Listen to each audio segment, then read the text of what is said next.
Good morning. आपण धर्मशास्त्रातून बघणार आहोत. स्तोत्र 91 आपण वाचन करू. त्यामधून आपण बघू कशा प्रकारे ईश्वर आपल्याला आशीर्वाद देतो हे आपण बघूया की जो परस्पराच्या गुप्तस्थळी बसतो तो सर्व समर्थाच्या सावलीत राहील. मी परमेश्वराला म्हणतो, तू माझा आश्रय, तू माझा दुर्ग, तू माझा देव, तुझवर मी भाव ठेवितो. कारण तो पाद्याच्या पाशापासून घातक मरीपासून तुझा बचाव करील.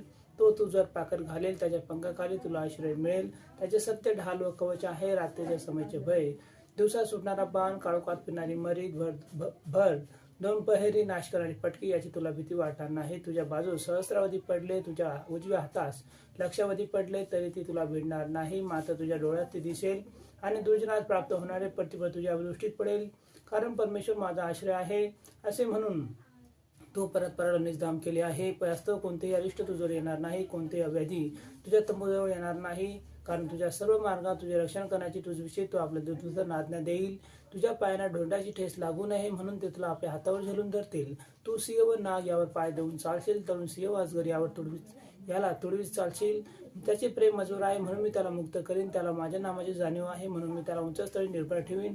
तो माझा धावा करेल आणि मी त्याच्या एके संकट समय मी त्याच्याजवळ असेन. मी त्याला मुक्त करीन, मी त्याचे गौरव करीन, त्याला दीर्घायुष्य देऊन तृप्त करीन. त्याला मी सिद्ध केल्या तारणाचा अनुभव घडवीन. या सर्व वाचलेल्या स्तोत्राद्वारे प्रभू आपल्या सर्वांना आशीर्वादित करो.